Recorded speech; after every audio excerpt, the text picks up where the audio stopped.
반갑습니다. 환영합니다. 지난 시간에 이어서 요한복음 20장을 보시겠습니다.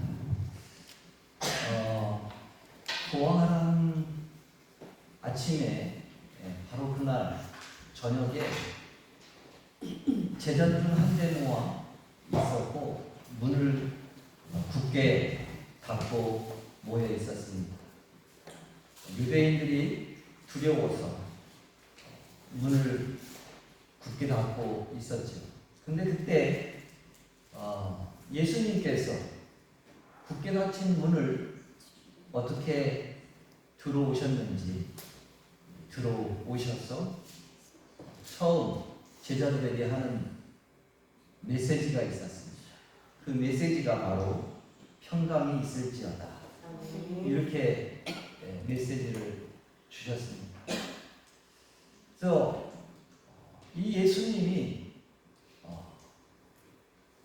바로 이 십자가에 달려서 죽으셨다가 부활하기 전까지는, 바로 십자가에 돌아가기 전까지는 똑같은 인간의 몸을 가지고 시공간의 제약을 받으시고 있다가 부활한 이후에 시공간을 제약을 받지 않고 바로 이 제자들이 있는 곳에 오신 것이죠.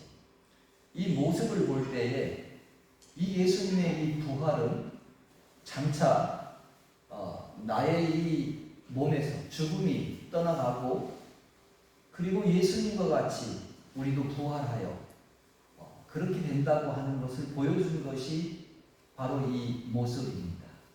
그리고 들어오셔서 제자들에게 하는 말씀이, 첫 번째 메시지가 평강이 있을지어다. 자, 우리 이 말씀을 함께 요한복음 19장 19절을 다시 한번 읽어보겠습니다. 자, 요한복음 20장 19절을 다시 한번 읽습니다. 시작. 이날 곧 안식일 첫날 저녁에 제자들이 유대인들을 두려워하여 모인 곳에 문을 닫았더니 예수께서 오사 가운데 서서 이르시되 너희에게 평강이 있을지어다. 아멘. 저는 여러분에게 부활한 예수님을 만나 여러분의 인생에 평강의 인생을 사시는 그러한 여러분 되시기를 축복드립니다. 아멘. 여러분, 평강이 뭐예요? 평강? 전쟁이 없는 상태, 샬롬이라고 하잖아요. 그래서 우리 인사가 샬롬, 평안하세요, 평강하세요, 이 인사거든요. 그래서 우리 권사님들 만났을 때 샬롬 하잖아요. 그런데 이 샬롬, 이 평강이 개인적으로 어떤 마음의 상태일까요?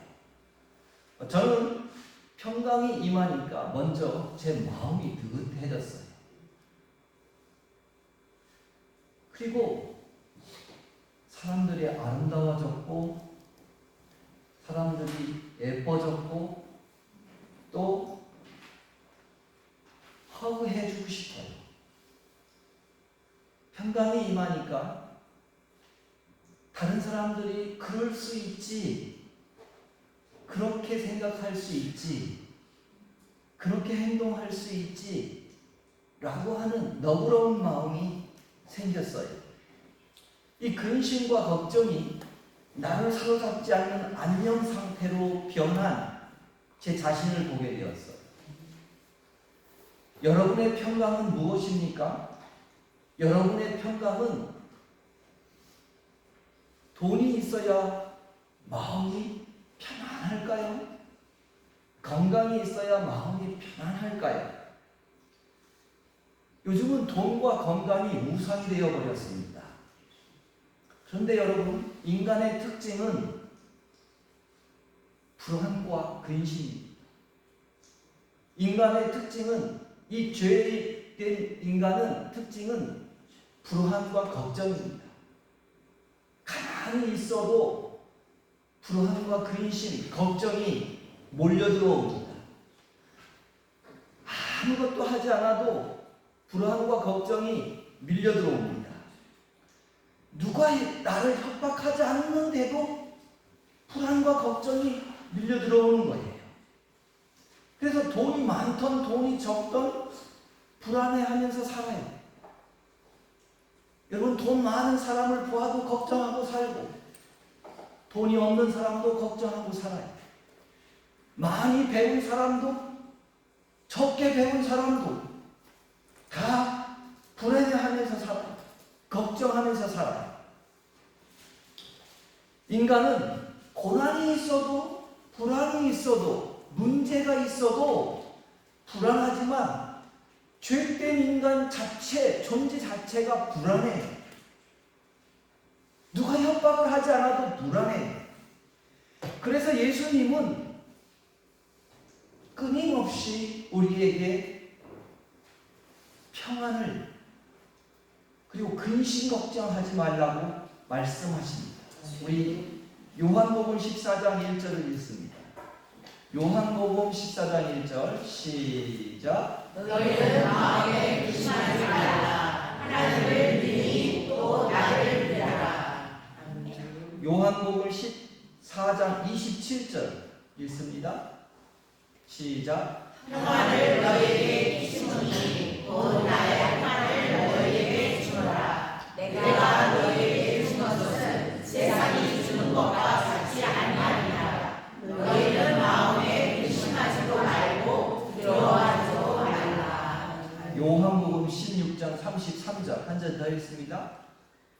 이것을 너희에게 이르는 것은 너희로 내 안에서 평안을 누리게 하려 하니라. 세상에서는 너희가 환난을 당하나 담대하라. 내가 세상을 이겼노라. 아멘.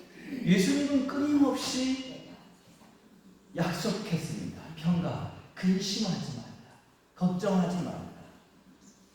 그리고 예수님은 부활하신 이후에 처음 제자들에게 처음 하신 말씀은, 메시지는 평강이 있을지어다. 자, 이제는 마음의 근심에서, 마음의 걱정에서, 마음의 어려움에서, 위기에서, 죽음에서, 환난에서 평강이 있을 것이다. 제자들에게 그 평강을 집어넣어 주셨어요. 우리에게 평강을 집어넣어 주셨어요.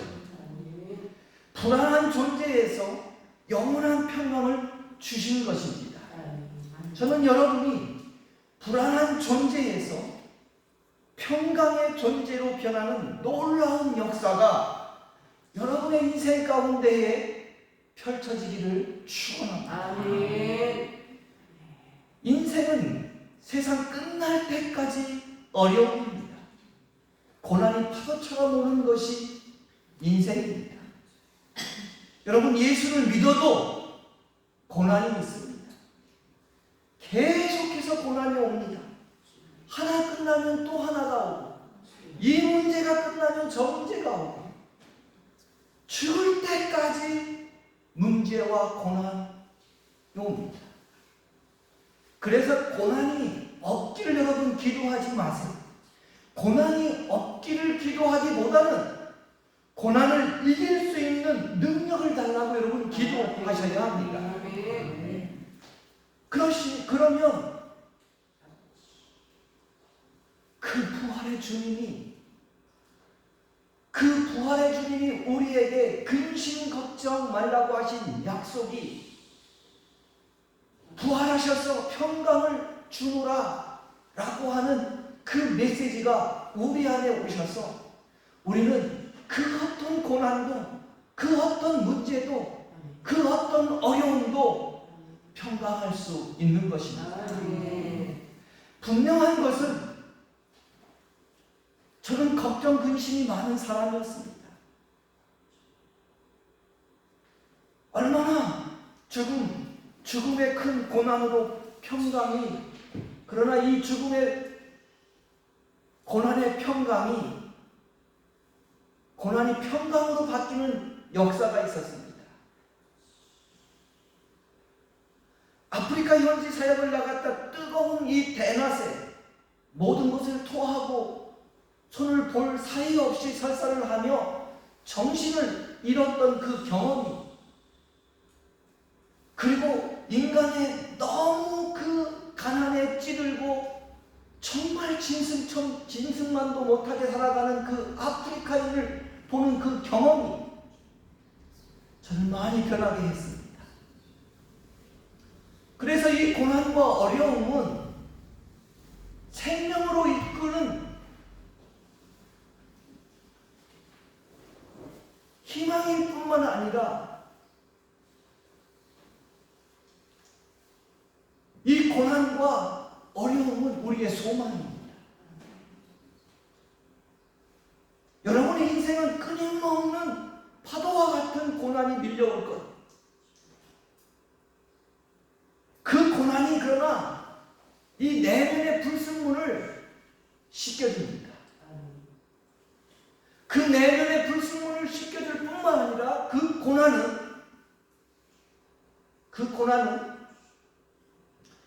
나의 가만히쉬며 나에 대한 그 신뢰가 꺾이면서 오직 하나님만이 나의 구주시요 소망인 것을 이때 알았습니다.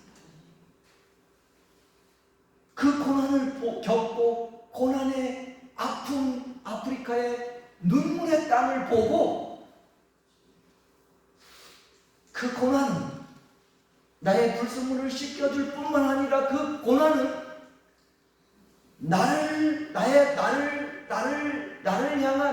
나를 신뢰한 그것이 꺾이면서 오직 하나님이 나의 구주시요 소망임을 바라보게 되었습니다. 저는 여러분에게 저와 같이 죽었다가 살아나는 경험을 권면할 수는 없습니다. 그리고 다 아프리카의 그 땅을 밟아보라고 권면할 수도 없습니다.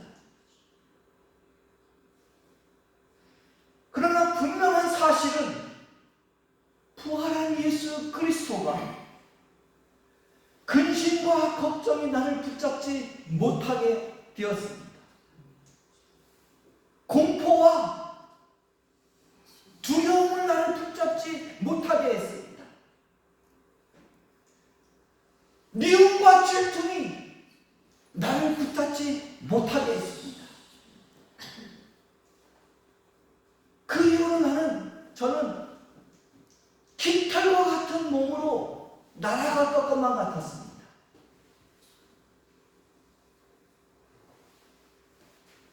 그 날아갈 것 같은 제 몸이 너무 가벼워 그 현직 교회에 저는 선포했어요. 그들에게 공포가 나를 붙들지 못한다. You cannot hold me 라고 외쳤어요. 걱정이 나를 붙들지 못한다고 외쳤어요.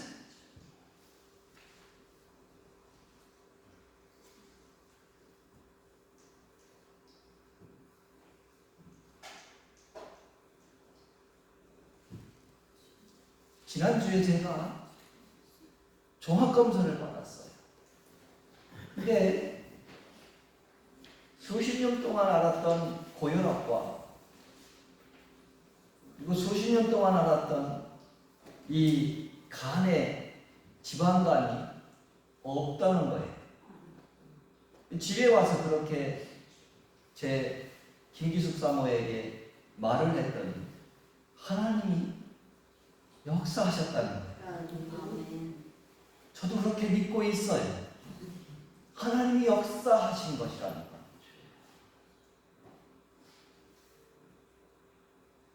저는 그 깃털과 같은 몸이 되었을 때에 할렐루야를 외쳤습니다. 할렐루야.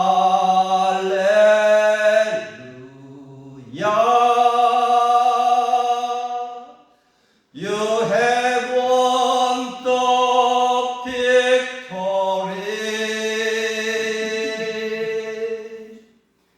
할렐루야.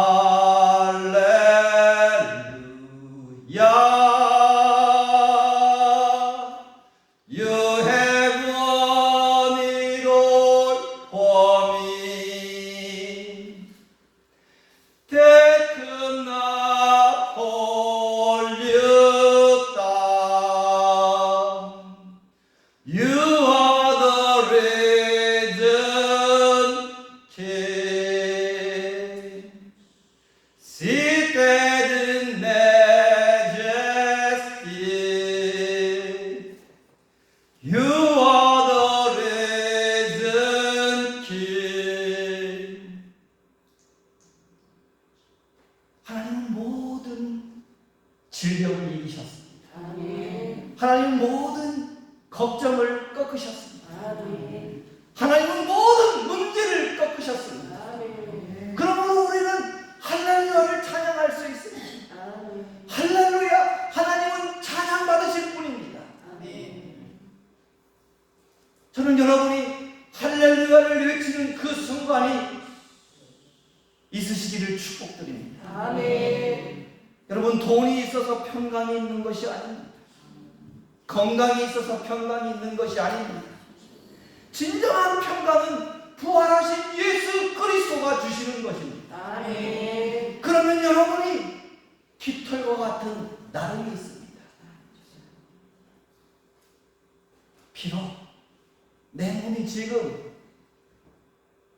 죽을 것 같은 아픔이 있을지라도 그것을 초월하는 주님의 약속, 성취, 평강이 있습니다. 아멘. 저는 그 평강을 경험하는 여러분 되시기를 축복드립니다. 아멘. 그래서 우리가 해야 할 것이 무엇이냐?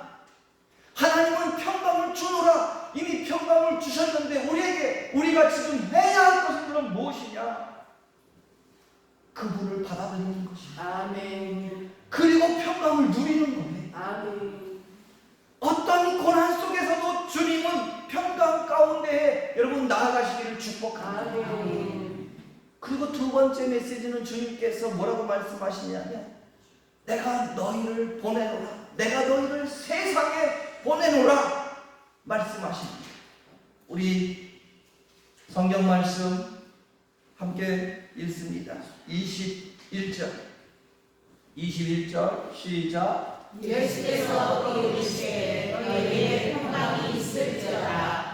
아버지께서 나를 보내신 것 같이 나도 너희를 보내노라. 아멘. 내가 세상을 너희를 보내노라. 두 번째 메시지입니다. 이 두 번째 메시지는 이 두 번째 주신 메시지는 바로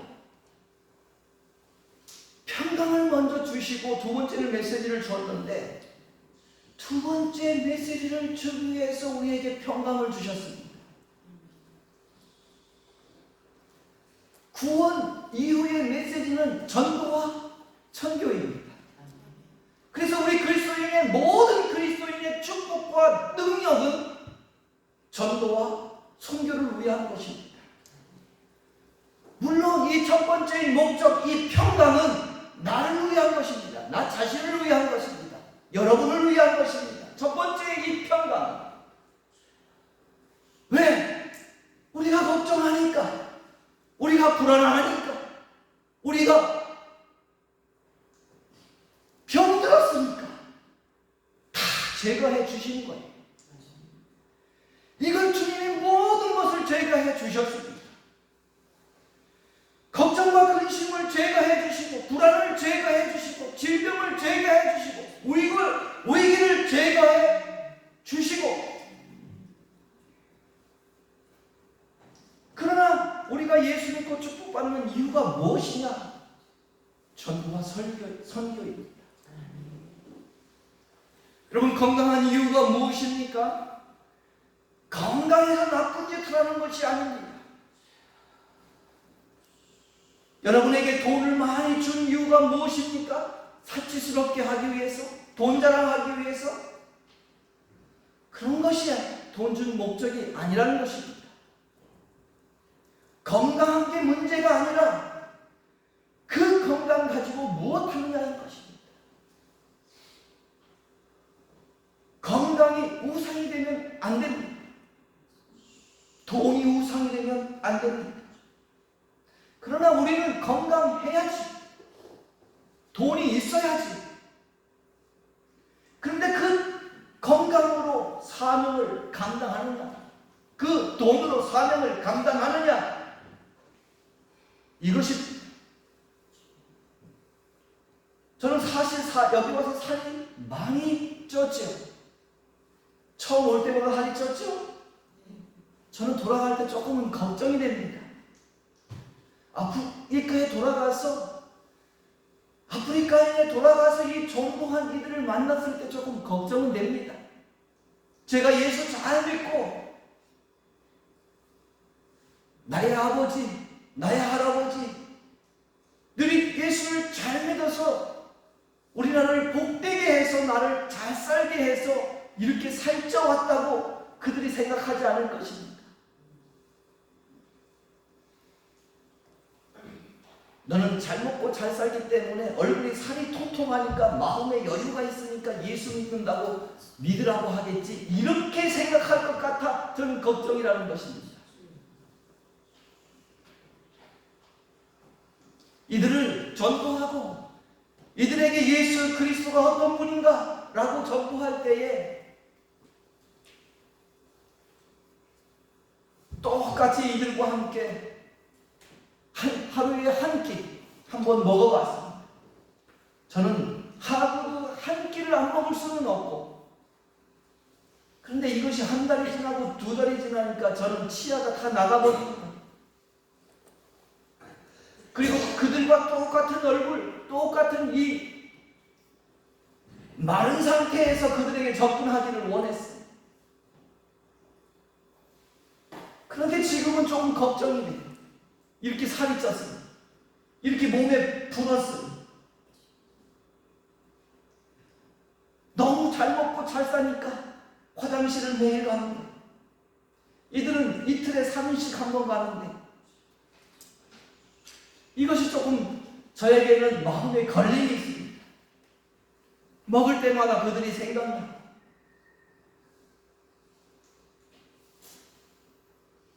그러니까 돈을 가진 것은, 돈 가진 목적을 우리가 알아야 해요. 건강을 가진 목적을 알아야 해요.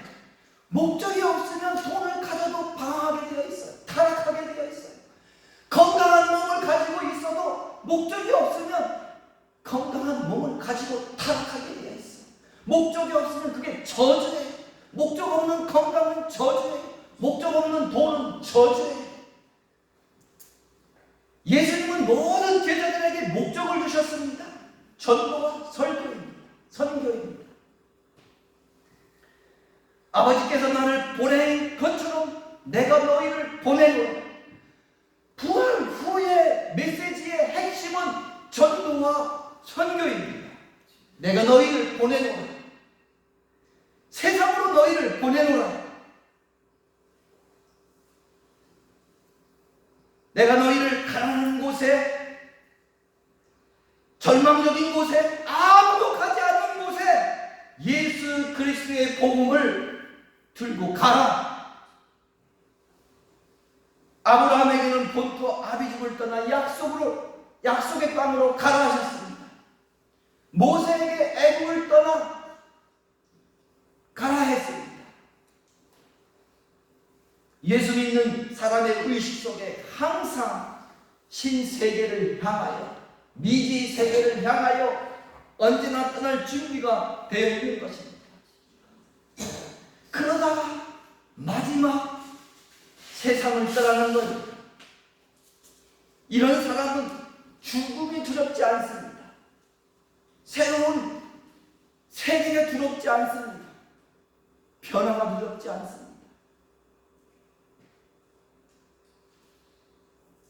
아브라함에게도 가라, 여호수아에게도 가라. 사도 바울에게도 이방인에게도 가라. 복음을 들고 가라. 이 약속의 말씀을 들고 가라. 오늘 예수 그리스도가 두 번째 메시지는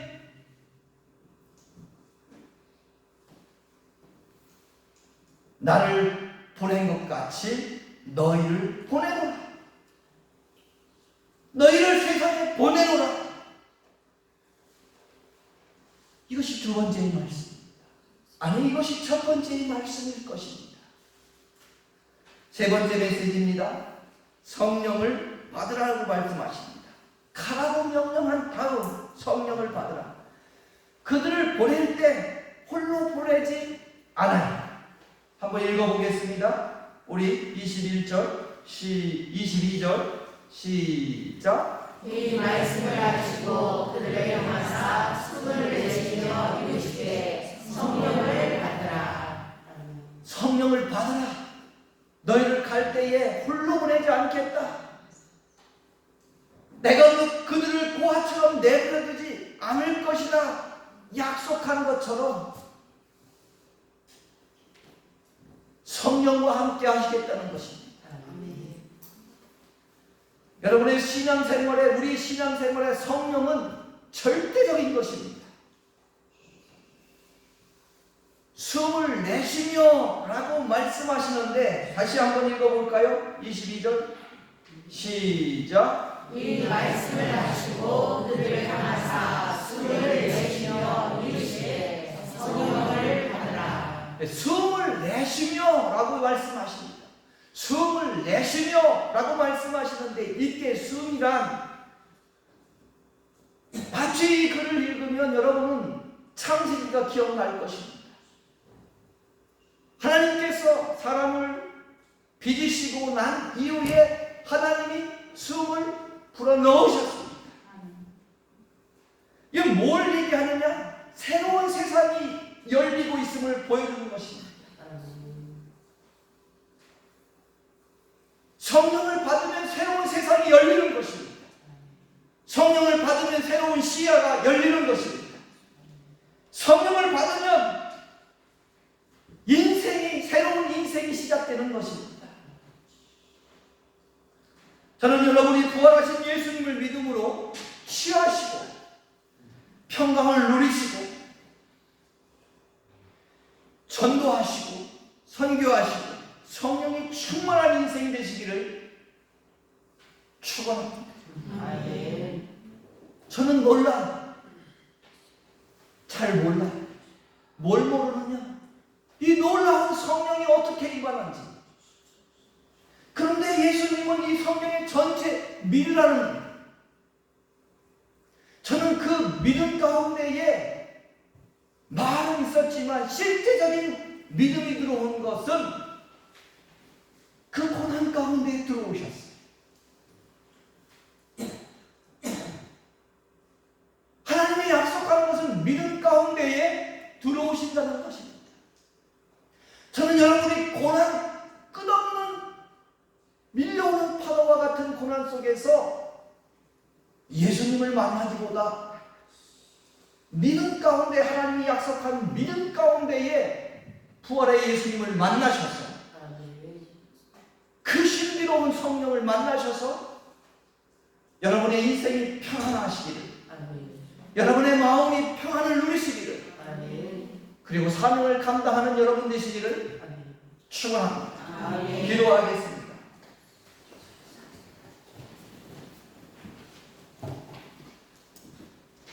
하나님, 예수님이 오시기 전에는 메시아가 오실 것이다 말씀하시고 약속된 메시아가 이 땅에 오셨습니다. 예수님이 이 땅에 오신 이후에는 성령님이 오실 것이다 말씀하시고, 그리고 약속된 성령님이 오셨습니다. 그 성령님이 있어,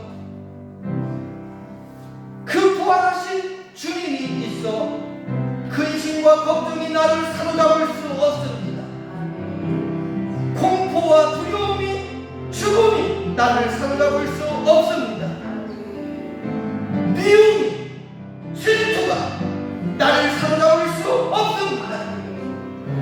부활하신 예수님 말씀을 붙들고 누리고 전하는 설성의 권속들이 되기를 예수 그리스도의 이름으로 기도드립니다. 아멘. 아멘.